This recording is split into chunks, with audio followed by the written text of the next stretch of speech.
Hey guys, welcome back. So today we're going to work on the camber, custom upper control arm modification to get the camber dialed in. So let me show you what we're working with.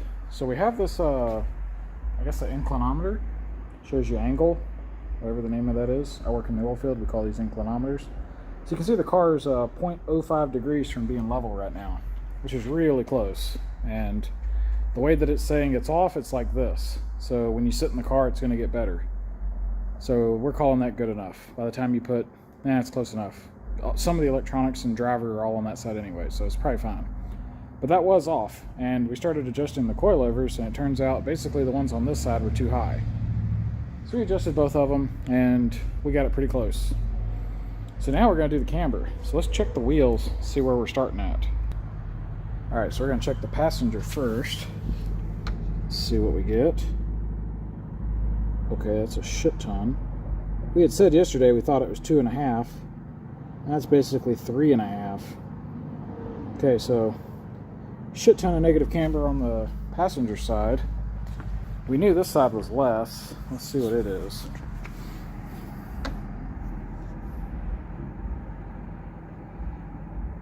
About 1.5. I don't know why these are so different. But anyway. 3.5 and about 1.6 or so. Anyway, okay. They're both negative. That side is way worse. I have no idea why they're different, but they are. But we got some work to do. Try to build some control arms that'll fix this. Okay, so there's this quote from like a president or something. I forget how it goes, but it's basically like everyone has a plan until you get punched in the face. Something like that. So let me show you what that feels like, or what it looks like. So our goal was to basically move this hole this way so that we can fix our camber.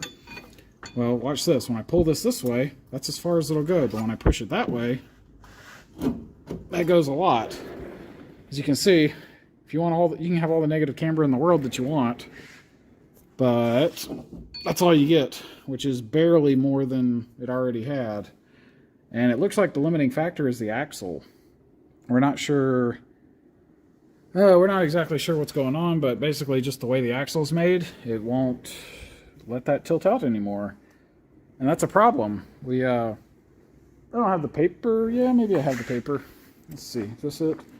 Yeah, so we did this is kind of like close, but basically we need to move that hole about 1/2 inch out to fix the camber on this side.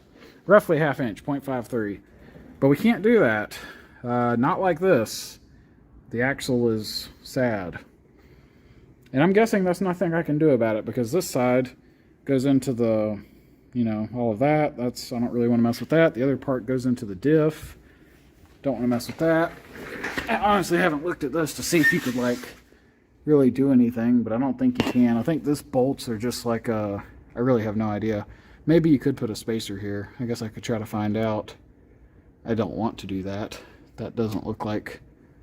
I really doubt you can do that. There's probably your actual CV happens here.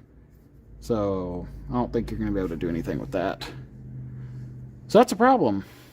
The actual location of the diff is set by this hanger. So even if the other side was wrong the other way and you could just shift the diff to fix it, that doesn't really work. Right now the diff is centered in the subframe, and I'm using a hanger that I purchased. It's actually not even for this platform, but it worked. So that's a problem. I really don't have a great solution yet. I don't have any solution right now.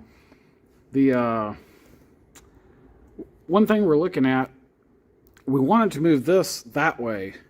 What you could do is move this bottom one the other way. That would do the same thing, and you can tell the axle has a lot of ability to go that direction, so that wouldn't be a problem to shift this that way. Well, it's not a problem in that regard. In the regard that that's a problem is actually completing that modification. The upper control arm in this application doesn't see a lot of load. When you launch the car, this hub tries to go this way, which means this member is in tension and this member over here is in compression. So you don't want this to buckle. So that's why they use like a, like a big channel that's pretty beefy. For me to shorten it, I got to cut that and weld it back. So really didn't want to get into doing that because this is a high stress thing. I mean, it's not super high stress, but it's really not my preference to do that. We may have to at this point, but not great. I know what I could do, I just don't want to, which is basically just move this as much as I can, grab this, shift it that way, and I could basically solve the problem, but then I don't have any adjustment here. I'm not really wild about that. So we're not sure.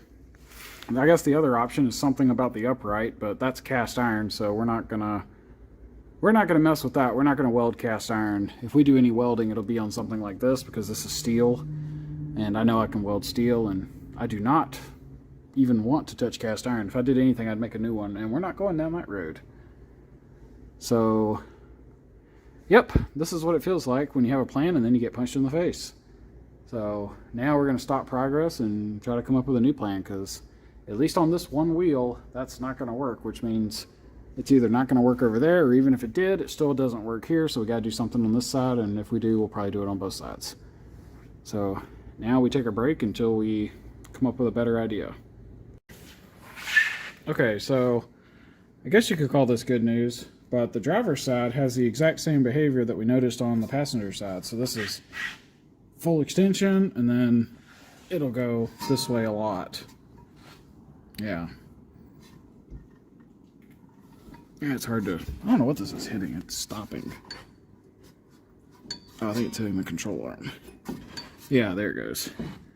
So that'll go way the hell inboard, but it doesn't move out enough.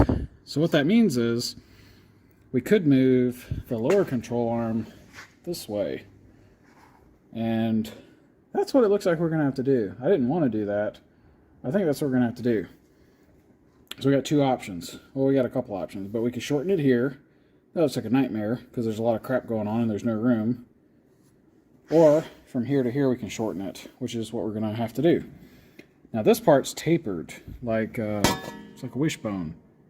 Hard to capture that perspective on a camera, but anyway, trust me, it is.